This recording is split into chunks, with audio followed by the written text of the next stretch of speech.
Sige po, makakaupo na po tayo. Yan. Welcome po sa ating panibagong midweek fellowship service. Ayan. So, sige po, settle down po tayo. Yan. Okay, so ngayon po, sino po pwedeng tanungin ko ngayon kung ano yung month nakaraan? Anong April? Okay, ano yung tema? Po? Okay, God's presence. Pwede ko ba tanungin yung yung unang nag-topic, kung natatandaan pa? Sino nag-una ng topic? Tatay Al. Sumunod? Hindi na alam. Grabe, no? Okay, so ngayon po, nasa month of May na tayo. Okay, so nasa month of May na po tayo. Bagong tema na naman po. Okay? Bagong tema na naman po yung pag-aaralan natin ngayon. So kung nakaraan po about sa presence of God, about po sa pagkakaroon natin ng presensya ng Lord sa buhay natin. Ngayon naman po, pag-aaralan po natin yung, ano po yung tema po ngayon sa nakakaalam? So ang tema po natin ngayon ay called and chosen. Na mapabasa po natin sa John 15, verse 16. Sabi po dito, you did not choose me, but I chose you and appointed you so that you might go and bear fruit that will last, and so that whatever you ask in my name, the Father will give you.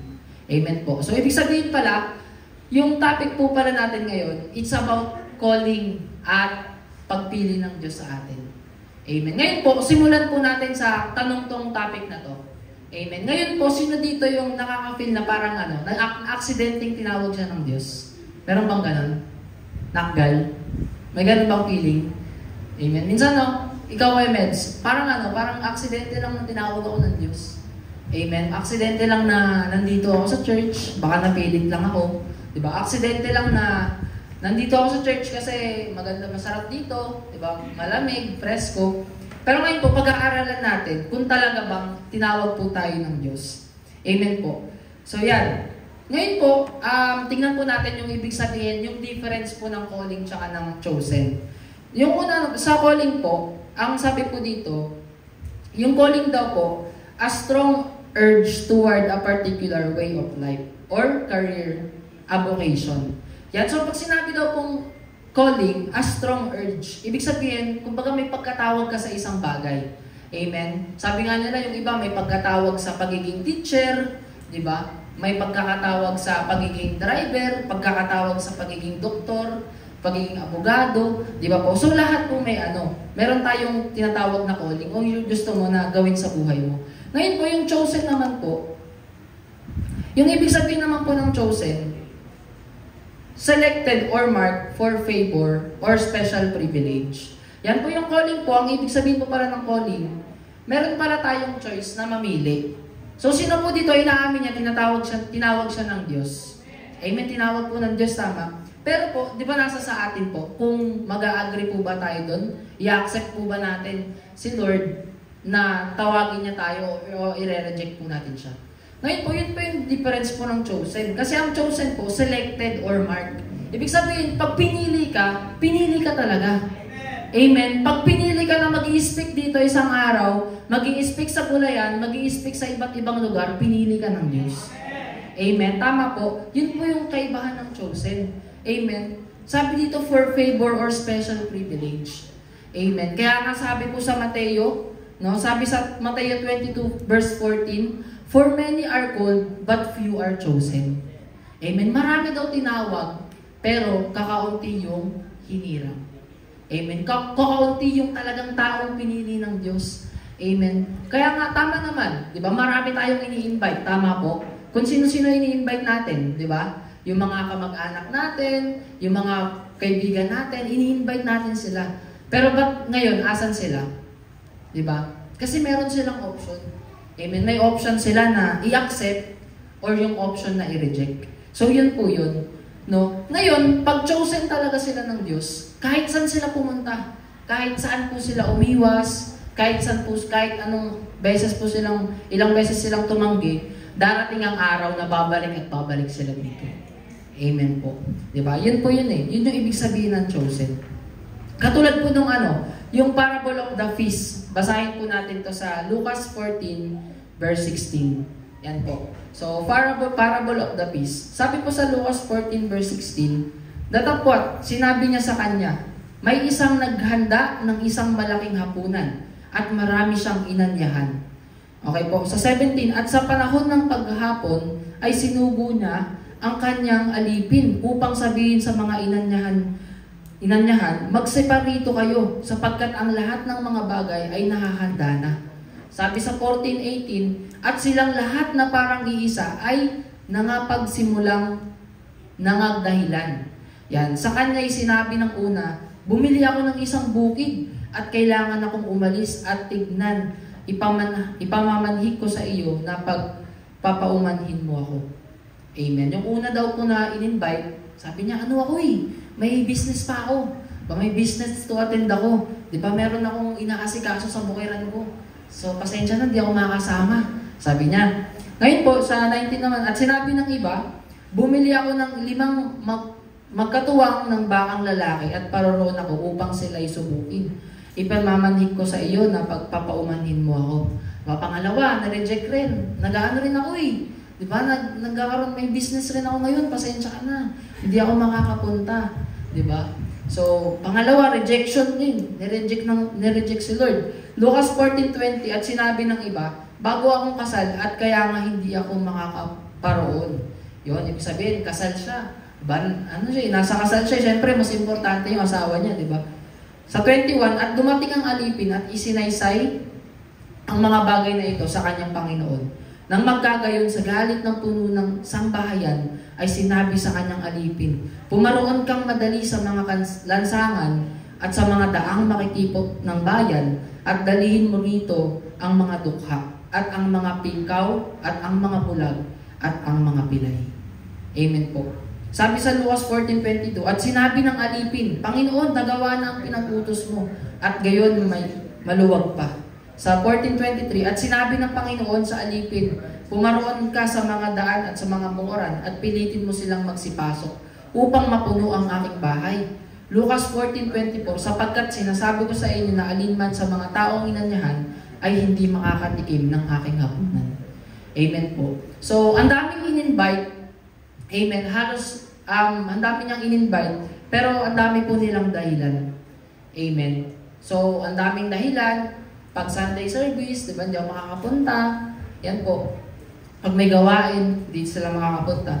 So, marami po tayong dahilan. Kaya anong nangyari, sabi ni Lord, sige, dun sa mga taong sa lansangan na lang, yun na lang i-invite mo. Sila na lang ipapuntahin mo dito para sila yung pumunta, yung mga gusto pumunta. At sila po yung mga taong pumunta. Amen. So, ganun din po sa atin, no? Hindi po talaga hindi po tayo pipilitin ng Diyos na bumalik, na lumapit sa Kanya, na i-invite sa Kanya. Once you reject Him, di ba? Pag nireject natin ang Diyos, talagang magkakaroon po ng problema sa atin. Di ba? Though, ang Lord, i-reach out niya tayo, pero nasa atin pa rin po yung decision. Amen. So, ngayon po pag-uusapan po natin, yung topic po natin ngayon is, once broken, but become chosen. Yan. So, naging broken ako. Amen. Nagkaroon ako ng pagkadurog. Pero, ito pala yung magiging way. Or ito yung isa sa senyales na pinili tayo ng Diyos. Amen po? Sino dito dumaan sa proseso? Nasaktan, di ba? Nagkaroon ng problema, nahirapan sa buhay, pero ngayon nandito siya. Amen? Sino po yun? Tayo po yun. Ngayon, napipil mo ba na nadudurog ka? Sinong ganun dito ngayon? Amen. Sino napipil yung nadudurog ka sa family mo? Nadudurog ka sa mga friends? Amen. Sister Rostino, taas amay, taas. Grabe. Okay. Sino dito yung ganun? Napipil mo na parang alam mo yun, pinagkakaitan ka ng mundo. Diba? Umuwi ka sa family mo, ang gulo, lumabas ka, may nagbanggaan. Diba? Bumili ka ng soft drinks, walang soft drinks. Diba? Bili na lang po ng juice, wala ring juice. Diba? Parang pinagkakaitan ka ng mundo, parang ayaw sa'yo ng mundo. Sino naranasan yon? Ako po kasi ganun ako lalo na pag minsan, dati po kasi ako parang tawag doon, yung parang laging na-aksidente, ganun ako. May tawag doon parang clumsy ba yun? Ayan. Ano yun? Ayun, accident prone. Talagang gaganin lang ako, poop! Aray, sakit! Ano ka lang, parang lagi kang tapos lagi ako pinapagalitan sa bahay kapag nakakabasag ako ng pinggan. Wala ka talagang wala kang silbi talaga. Kain ka na nga ng kain, wala ka pang silbi. Ganon, kasi ganon po talaga ako. Kaya natutunan ko rin siyang mag-iingat na sa mga gamit. Ayun, tapos masasanggi ko yung mga gamit, biglang masisira. Ganon po ako. So parang naisip ko minsan, parang ayaw sa akin ng mundo Parang ayaw sa akin ng Lord. Amen. Ngayon parang ganon rin po tayo Amen. Sino dito, parang nadadown ka sa tingin ng tao sa'yo? Diba? Yung ginajudge mo yung sarili mo based sa yung mga tao na nagsasabi sa'yo ng ganun ka. Amen. Or nabubroken ka kasi ang daming dahilan, ang daming factors kung bakit tayo na sisira. Amen. Kaya po ngayon, pag-aaralan po natin yung kwento ni Moses. Yan. So, kwento po ni Moses, mababasa po natin sa Exodus 3 verse 11. Yan. At sinabi ni Moises sa Diyos, sino ako upang pumaroon kay Paraon at upang ilabas sa Ehipto ang mga anak ni Israel? Amen. So, sabi ni Moses, di ba, nag-doubt siya, sabi niya, Lord, sino ako?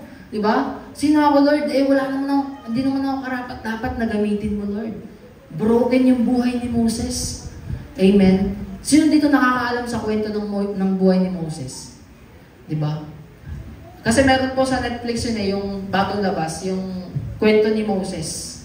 Napanood po namin yun. Talagang grabe pa rin pinagdaanan ni Moses. Talagang baby pa lang siya, gusto na siyang ipapatay. Diba? Kasi nga dumadami na yung lahi nila, gusto siyang ipapatay. Amen. Inalis siya. So grabe yung buhay ni Moses. Sobrang masalimuot po yung buhay ni Moses. Kaya nung tinawag siya ng Diyos, sabi niya, Lord, ba't mo ako ginagamit? Bakit mo ako gagamitin? Sino ba ako para humarap kay Parao? Amen. Alam mo, if God called you, pag tinawag ka ng Diyos, tinawag ka ng Diyos. Amen. Kasi ganun minsan Di ba po? Ganun minsan Bakit ako mag-share, di ba? Ba't ako mag-share? Marami akong kasalanan. Di ba? Sabi nga di ba? Ba't ako mag-share? Sabi ng mga ba't ako pupunta ng church? Masusunog lang ako dyan. Amen. Pero hindi po ganun Amen. Alam mo, pag tinawag ka ng Diyos, ngayon din gagamitin ka niya. Amen. Pag tinawag ka ng Diyos, pag pinili ka ng Diyos, pipiliin at pipiliin ka ng Diyos. Maari ngayon, di ba maari ngayon nasa proseso ka. Maari ngayon nagkakaroon ka ng battle sa buhay mo, pero hindi yung ngayon yung tinitignan ng Diyos, kundi yung magiging future natin. Amen po. So yun po yung gustong ituro kay Moses Sabi nga dito ngayon maaring proseso sa buhay ni Moses yung nangyari sa kanya. Diba? Pero anong ginawa niya? Diba naging deliverer siya ng Israel? Pinalaya. Siya yung ginamit ng Diyos para palayain yung mga alipin. Amen po. Sino pa mga na-reject? Si David. Diba po si David? Diba? Tingin niya rin sa sarili ng mga tao sa kanya. Ano lang siya? Shepherd lang siya. Maliit lang siyang tao. Diba? Yun lang yung tungkulin niya. Pero sabi nga, diba? God looks at the heart. Amen po. Tumitingin ang Diyos sa puso. Kaya ano nangyari kay David? Ano lang naman niya, yung napakalaki. Di ba si Goliath, pinatumba niya. Amen. Sino pa po? Si Paul. Di ba po? Naging rin po siya. Naging broken po yung buhay niya. Kasi habang naglilingkod si Paul, meron siyang guilt feelings Tama po ba? Sino dito nakapatay na ng tao? Wala. Ha? Katabi ko. Amen. Sino dito nakapatay na ng pusa? Diba, meron minsan, ako po kasi nakaraan, nakapatay ako ng daga Kasi binuhusan ko ng mainit na tubig. Kasi ayaw po niya umalis, binuhusan ko ng mainit ng tubig. Ngayon po nakikita ko siya, yung katawan niya lasog-lasog na. Parang lasog-lasog yung katawan niya, tapos nangihina na siya. Hanggang sa isang araw, nakita ko na lang siya nakabulagta, patay na. So parang nag-guilty ako. Amen, parang grabe naman ako, parang naalala ko yung pinanood natin dito, yung binuhusan ng kumukulo, parang sabi ko, wala akong pinagkaiba sa incheck na yun Parang ganun ko kasi ginawa ko nun Sabi ko, parang wala akong pinagkaiba dun Yan, so yun po yung nangyari, parang naka-guilty ako. So paano pa kaya pag nakapatay tayo ng tao, di ba? Yung hindi natin sinasadya, matanda na, nasanggi mo lang, tas nabago, tas namatay, di ba? Grabe yung guilt natin. Paano pa si Paul? Di ba po si Paul, persecutor siya. Di ba po pinipersecute niya po yung mga Christian. Kaya ano po yung guilt feelings niya habang naglilingkod siya sa Panginoon, di ba? Maaari na po broken rin po si Paul. Malalaman po natin mamaya. Sino ba po? Si Peter. Di ba? Ang buhay po kasi ni Peter parang problemado siya. Talagang habang yung time na kinuha siya ni Lord, ginamit siya ng Lord, problemado siya. Mangingisda siya kasi may problema siya about sa tax. Kaya kailangan niya talagang kumita ng pera. Amen. Si Peter, talagang barumbado si Peter, nakikipag-away, mas mainitin yung ulo. Ganun po yung ugali niya. Kaya alam niyo po yung natutunan ko, bakit sila tinawag ng Lord? Amen. Bakit sila lahat, ginamit sila ng Panginoon despite sa background nila, despite sa kanilang mga past. Kasi number 1 po, once you are chosen, you have to go to a process. Amen. Pagka ikaw pinili, kailangan mo dumaan sa proseso. Amen. Hindi pwedeng pagtapos mo ng life class, graduate ka na agad ng Soul 3. Diba? So, kailangan life class, Soul 1, Soul 2, Soul 3. Kailangan natin dumaan sa process. Amen. Lahat ng isang bagay, kapag ang isang hari, hindi pwede na maging hari siya nang hindi niya pinaghandaan yung pagiging hari. Amen. Or ang isang presidente na paghandaan niya ang pagiging presidente. Amen. Wala pong ganun. Amen. Kahit sino paghahandaan mo yung pagtutungkulan mo, yung gagawin mo, isang bagay na gagawin mo. Ganun rin po sa atin. Amen. Sa paglilingkod po natin, kailangan natin dumaan sa proseso. Amen. Kailangan mong madurog. Amen. Kailangan mo munang masaktan, mahirapan. Diba? Sabi nga lagi na tayo Subin, diba? Hindi naman masaya sa paglilingkod sa Christian. Masasaktan ka, mahihirapan ka, masusugatan po tayo. Pero, yun yung paraan para maging matibay tayo. Amen. Paraan para maging matatag po yung pananampalataya natin. Amen. Ngayon, bago nga tawagin si Moses, isa siyang prinsipe po Diba? Nakatira siya doon sa king. Diba? Napakasarap ng buhay niya. Amen. Yun lang ba yung purpose ni Moses? Hindi po Anong ginawa niya? Nakapatay siya. Amen. Naging fugitive siya. Diba? Naging, hinahanap siya ng mga tao. Gusto siyang ipapatay. Ano po nangyari kay Moses? Nag-wander siya sa wilderness ng ilang taon. Diba? Napalibot-libot siya doon sa wilderness kasi nga pinapapatay siya. Amen. Pinagdaanan niya yung mga pagsubok na yun Amen. Katulad sa atin. Diba? Naalala ko nga po yung kwento ni Mama. Kasi po ang lahi nila Mama, yung Lee nga po, Lee family, in-check po yan sila. Tapos talagang magaling sila mag-bakery. So yung lolo ko, yung mama ni Papa, lumaki sila ng mayaman. Amen. Lumaki sila ng mayaman, nagkaroon ng time na na-bankrupt yung negosyo. Nagkaroon ng time. Si Lolo Dick, mayaman siya. Ngayon, nung naghirap sila, si Lolo Dick, hindi niya alam kung paano magtrabaho. Amen. Kasi laki sa laki sa yaman Diba? Laki na ginto yung sinusubo sa yung kutsara diba? So yung mayaman So hindi niya alam paano buhayin yung sarili niya. Amen. Kaya naghirap sila. Sila mama, mayaman dapat yan sila. Kaso naghirap dahil hindi alam paano magtrabaho. Ngayon kung ikaw, diba? Disciple ka, hindi mo alam paano maghihirap, paano tayo ngayon? Diba? Kapag may problema ka, diba baka iwan na natin yung faith natin. Ganun na rin po. Amen. We have to go through a process. Amen. Kapag tinawag ka ng Diyos maging leader, marami pong gagawin na process ang gagawin ng Diyos para tayo maging matatag po tayo na leader. Amen po. Yung leader na hindi po basta-basta. Amen. Katulad ng isang sundalo po, hindi yan pupunta ng gera ng walang bala. Di ba? Hindi yan pupunta ng gera ng hindi ready yung mindset niya. Amen. Kaya po sa training pa lang, di ba? Winawasak na sila binubugbog na sila sa sa training. Amen. Para kapag dating ng gera, pagdating ng laban, meron silang maibubuga. Amen po ba? Ganun din po ba tayo mga leaders? May mabubuga ba tayo kapag tinira tayo ng kaaway? Amen. Kapag sinabi ng kaaway, huwag ka na mag-church. Diba? Huwag ka na magsimba. Ito naman ugali mo. Diba? Baka bigla tayo tumuklap. Diba? Hindi na tayo maglingkod sa Lord. Amen. Kaya minsan po, nabubroken tayo. Kasi, yun yung paraan ng Diyos para matatag ka. Maging matatag tayo. Katulad po ng ng potter. Alam niyo po yung pottery po, yung clay na hinuhulma. Pag po yun, nagkamali yun, winawasak po yun. Winawasak ulit, tapos inaano ulit. Hinuhulma po ulit. So, ganun rin po ang Lord. Amen. So, napakahirap ng buhay ni Moses nung time na yun. Pero, siya po yung ginamit ng Diyos. Amen. Na broken, amen, nahirapan, pero ginamit po siya ng Diyos. Amen. At maaari ngayon, nasa proseso pa rin tayo. Ano man po yung mga nararanasan natin. Katulad po ng isang insekto po, nung pa sa napanood ko sa Animal Planet. Meron pong isang insekto na nasa lupa lang siya. Sa lupa lang talaga siya. Pero, pag dumating yung 17 years, yun yung time na magta-transform sila at magkakaroon sila ng pakpak. Ang cute nila. Talagang ang ganda ng itsura nila after 17 years. So, ganun rin po. Diba, yung agila? Diba, yung laging kinikwento ni Tatay Al? Yung agila, kapag dumating na sila sa age na matanda na sila, kailangan na nilang gumawa ng choice. Yung choice na mabuhay sila or choice na mamatay sila. Amen. Yung choice na yun, masakit yun, proseso yun kasi dudurugin nila yung yung tuka nila. Tsaka yung claw nila, talagang dudurugin nila. Amen. Pero once na natapos po yung process na yun, naku po, ang ganda po ulit ng agila. Amen. Batang-bata. Ganun rin po sa atin. Amen. Pinaprocess po tayo ng Lord. Amen. Huwag natin isipin na pinapahirapan tayo ng Lord. Amen. Huwag natin isipin na nagkakaroon tayo ng negative mindset kasi po ang Diyos po, hindi niya tayo papahirapan. Maaaring piniprepare lang po tayo ng Lord.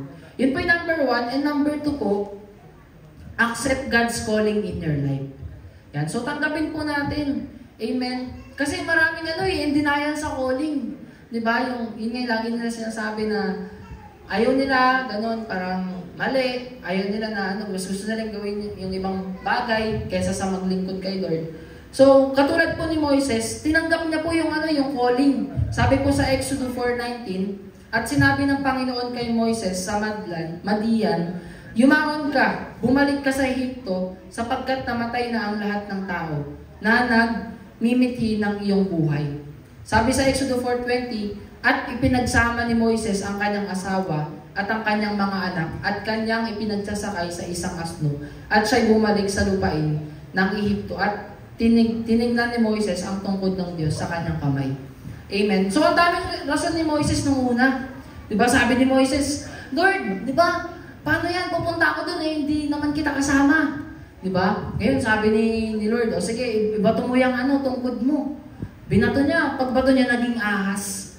Diba? So, nagulat si Moses. Ano pa po? Yung sa balat. Diba, yung ketong, nagulat siya, nagkaroon siya ng ketong, pero nawala rin. So, ang Lord po, pag tinanggap natin yung calling ng Lord, siya na po yung bahala sa atin. Amen. Siya na po yung gagawa ng paraan. Amen. Sa lahat ng gusto niyang ipagawa sa atin. Diba? Sabi niya, Lord, hindi ako marunong magsalita. Diba? Lord, ako? Bulol ako magsalita. Diba? Pero anong ginawa niya? Sinamahan siya ni Aaron.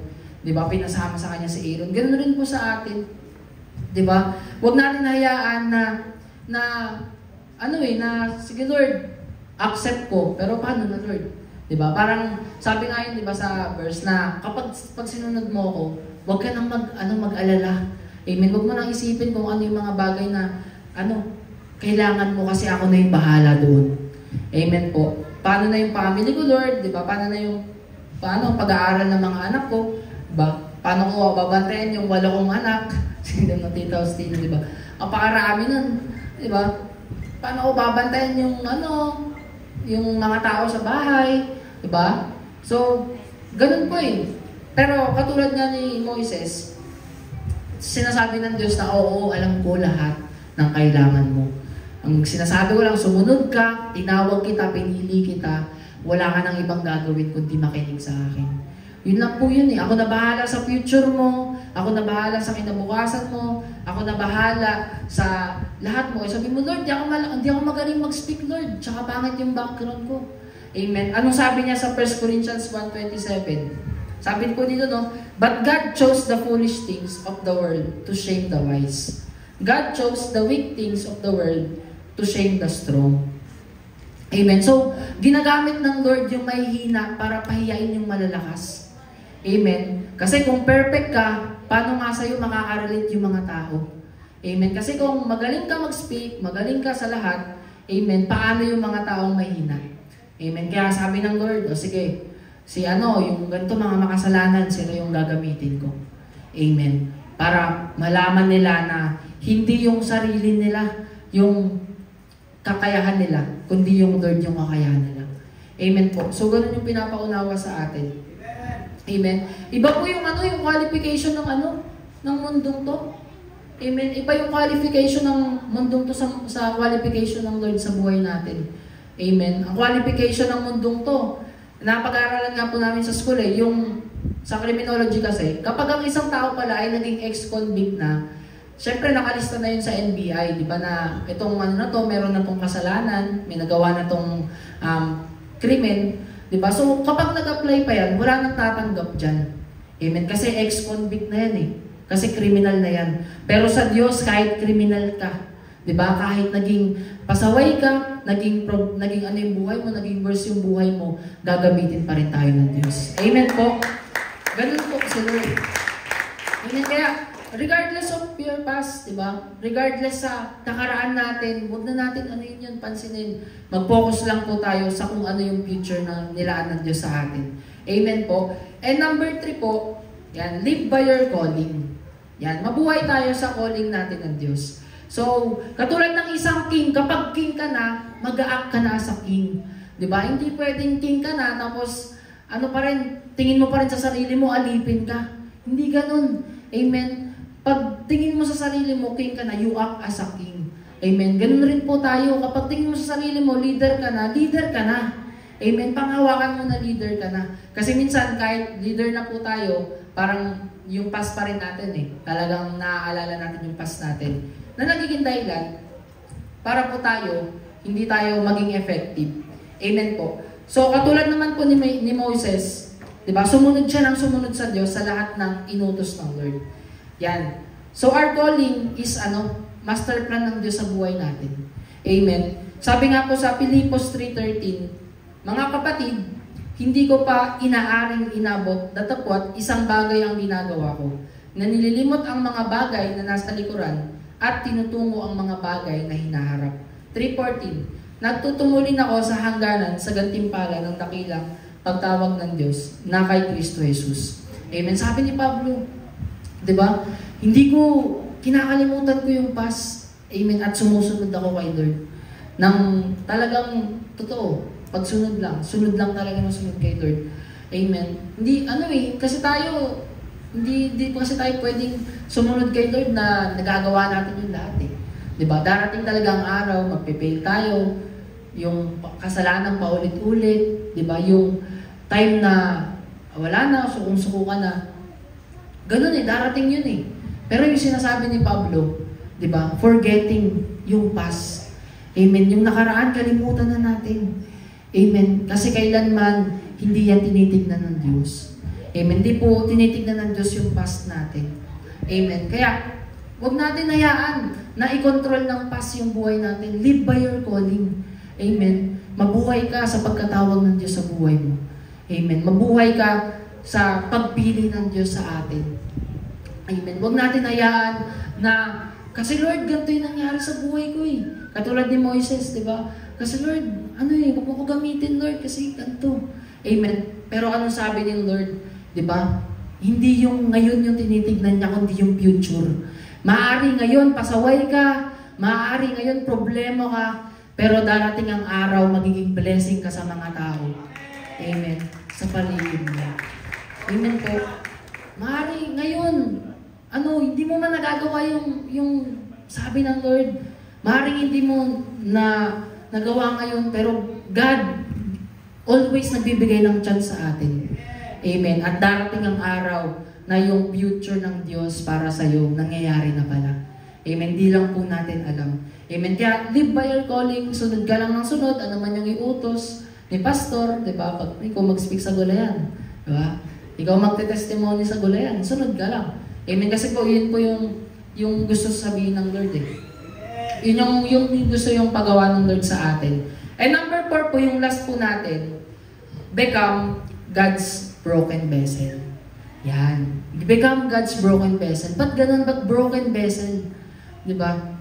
Lord, bakit broken vessel? Sabi mo nga, di ba, ang ginagamit mo yung taong anointed, yung taong malakas, di ba, yung taong magaling, yung taong talagang makakapaglingkod sa iyo ng tama, di ba? Yung tao na talagang magbibigay sa iyo ng ng encouragement. Pero paano yung mga taong yung gustong-gusto naman nilang magpagamit kay Lord? Pero naring nagkakaroon siya ng problema batay sa sarili. Alam nyo, brokenness is not the end of your life. Amen. Alam nyo po yung pagiging broken, ano po yan way yan para sabihin ng Lord na pinili kita. Amen. Broken ka ngayon kasi gusto kitang piliin. Amen. Broken ka ngayon kasi gusto kitang buhayin muli.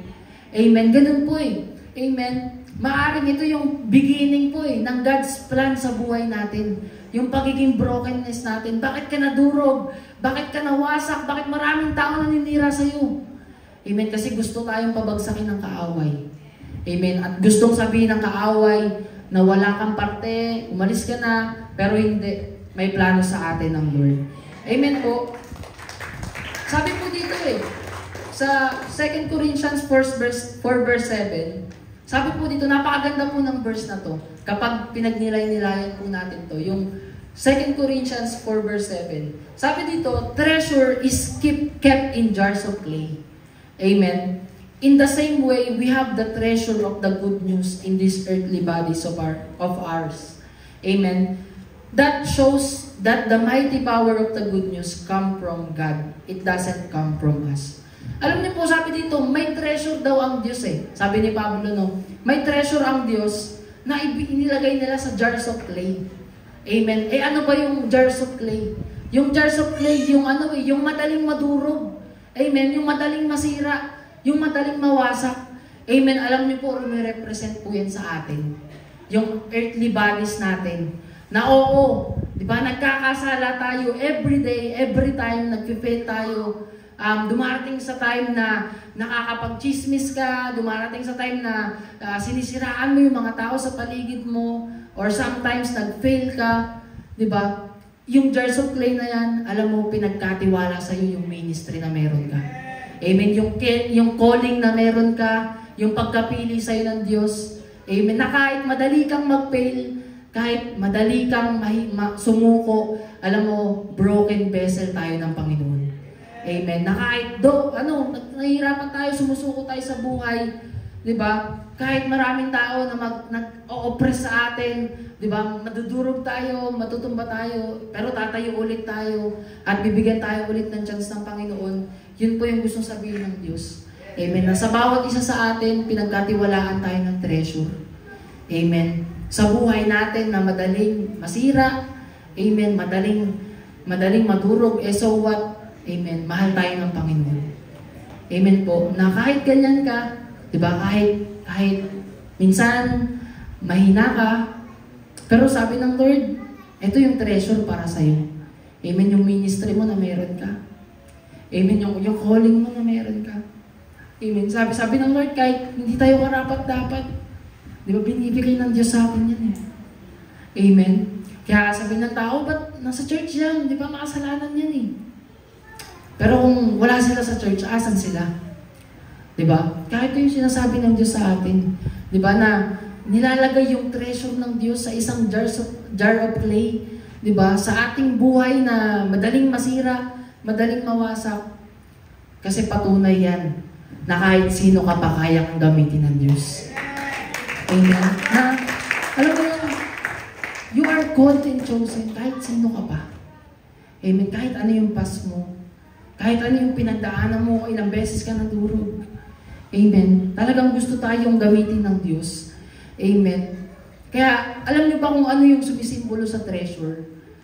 Yun yung amazing grace of God. Amen. Na kahit nag-fail ka, ba't ako nakakatayo dito? Nag-fail ako Amen. Ba't maraming tao nakakatugtog, nakakapag-ministry kahit nag-fail sila, nag-aaway sa isa't isa? Diba? Kasi God, yung amazing grace, yung treasure na binigay sa isa't isa sa atin. Amen. Na hanggang ngayon, patuloy niya na binibigay sa atin, kaya tayo nakakapaglingkod. Kaya alam niyo po yun, ang sakit kapag may mga tao na sasabihin sa'yo, bakit hindi mo deserve yan? Di ba? Bakit ka nandyan sa pwesto na yan? Di ba? Kasi sa totoo, lahat tayo hindi tayo deserving. Amen? Lahat tayo makasalanan. Tama? Lahat tayo may pagkukulang sa Panginoon. Pero bakit? Di ba? Nagkaanuhan tayo, nagtuturuan tayo. Di ba? Sasabi na, hindi ka karapat-dapat. Di ba? Pero ang totoo, it's all about the grace of God. Amen? Na nakakapaglingkod tayo kasi mahal tayo ng Diyos. Amen? Hindi tayo binigyan ng requirements ng Panginoon na maging the best, di ba? Maging yung bigay mo yung the best sa Panginoon. No. Di ba? Kasi ang totoo, kahit nahihirapan tayo, pinagkatiwalaan ka ng treasure ng Diyos na kailanman di niya aalisin sa'yo. Amen po? Na kailanman. Pagkakatiwala ng Diyos sa iyo, kahit ano yung nagagawa mo sa buhay mo. Amen? Kasi mahal ka na. Amen? At tinawag ka ng Diyos. Diba? Pinili ka niya. Walang makakapag-ganon ng iwalay nun.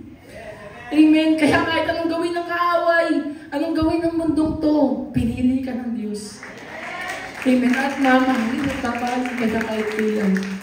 Amen po? Kaya minsan, diba? Ayoko na lumapit dyan. Ayoko na magsimba kasi maraming tao. Di ba? Nasasabi ka to ako. Ganti. Wala eh. Iba yung tingin ng tao sa tingin ng Diyos sa atin. Amen. Kaya kahit ano yung mangyari, huwag tayong aalis. Amen. Huwag tayong manghihina. Though magpipail tayo, pero God is saying, process lang yan, kapatid. Darating yung future mo. Diba? Pagpapalain kita, i-bless kita. Diba? Kung nakikita mo yung buhay mo, parang hindi ka lumalago, hindi ka nag-grow. Darating ng time, kapatid, yung season mo darating sa buhay mo. Amen. At wag lang tayo aalis. Amen, yun po yung naunawaan ko dito sa verse na to. Sabi ni Paul, di ba, 2 Corinthians 4 verse 8 to 9, we are hard pressed on every side. Kabila-kabilaan ang tumitira sa amin. Di ba, maraming taong nagpipersecute sa amin. Maraming mga tao gusto kami siraan, nag-share lang kami ng words of God. Amen, pag pinasa niyo po itong yung chapter na to, nag-aano si Pablo parang umiiyak siya dito Nag-rant siya sa Panginoon. God, ang daming nagpipersecute sa amin. Ang daming gustong manira sa amin. Gusto lang namin maglingkod. Amen. Gusto ko lang naman na mapapurihan ka sa buhay ko. Pero we are pressed. Sabi doon, we are pressed but we are not broken. Amen. We are perplexed but not in despair. Ibig sabihin, naguguluhan ako sa buhay pero may pag-asa pa rin. Amen. Kasi dala-dala niya yung Diyos sa buhay niya. Amen. Na kahit nahirapan siya, Lord, patuloy pa rin na maglilingkod sa'yo. Amen. Kasi alam ni Pablo yung darating sa buhay niya is yung blessing na makakasama niya ang Panginoon pagdating ng araw. Amen po. Yan po yung gusto ng Lord sa buhay natin. Amen na huwag natin sukuan. Diba katulad ni Pablo, diba? Katulad ni Pablo, hindi niya kasi sabi niya, Lord, may treasure kami dito. Amen. Kahit mahirapan kami, sumuko kami sa buhay namin, pero gagamitin ng Lord yung buhay natin na broken. Amen. Kaya broken vessel tayo ng Panginoon. Amen. Kasi kahit broken ka, durog na durog ka, gagamitin ka pa rin ng Diyos. Kung sa paningin mo useless ka, sa paningin ng Diyos useful ka. Amen. Kung sa tingin mo, wala ng taong magtitiwala pa sa'yo, yung Lord na lang yung magtitiwala sa'yo. Amen. Kaya talagang sabi ko, Lord, sobrang saya talaga ng pakiramdam. Lalo na kasi yung kuya ko, di ba, alam niyo naman po na, di ba, nag-church na siya. Kasi talagang ako rin po, dumating yung time sa buhay ko na parang sabi ko, wala nang pag-asa yan. Di ba? Parang sabi ko, iwan na natin yan. Gumanon po talaga ako, parang hirap na sa buhay. Kasi po, yun nga po, yung problema ni kuya. Pero, ang maganda po dun, yung pananampalataya po talaga ni mama Alam niyo po, dumating yung time na sabi ni mama, ano ka, kahit palaboy-laboy na yan, sasamahan ko yan, sabi niya. Kasi sabi ni papa, umalis na daw kami, pumunta kami Cavite, gano'n. Pero sabi ni mama, kahit maging palaboy kami, hindi ko iiwan yan. Ganun po yung Diyos Amen. Kahit gano'n ka kadumi, di ba, hindi ka naiiwan. Na-realize ko na, sabi ko, Lord, pareho lang kami. Wala kaming pinagkaiba. Amen. Pareho lang kaming makasalanan. Pareho lang kami, Lord, na nagkukulang sa'yo. Pero isa sa na-realize ko na ang Lord hindi ka talaga papabayaan kahit anong mangyari sa buhay mo. Amen. And ngayon, nandun siya sa Mindoro. Talagang, sabi ko, mas maaga pa mag-devotion sa akin to, na ano talaga ako, naging on fire siya pag-gising niya sa umaga, nagpapasa na agad siya.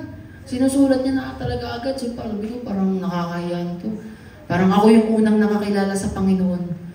Kaya, sabi ko talaga, thank you talaga kay Lord. Kasi parang natanggalan talaga ng tinik sa bahay. Talagang sobrang payapa, nakakatulog ng mahimbing. And alam ko dahil sa glory ng Panginoon yun. Amen. Palakpakan po natin ang Lord. Tandaan po natin na yung treasure na yun na binigay sa'yo ng Diyos, yun po yung amazing grace of God. Amen. Na kailanman hindi niya aalisin sa'yo. Amen. Na kung umalis ka man, kung talagang tinawag at pinili ka ng Diyos, alam mo kapatid, isang araw ibabalik ka ng Diyos. At talagang maglilingkod tayo ng masaya at walang hurt sa puso. Talagang bibigyan tayo ng kapayapaan ng Diyos. Maaari po ba tayong tumayo lahat at mag-ano po tayo kay Lord sa oras na ito? Talagang kahit ano man yung mga nararanasan natin, if you are broken,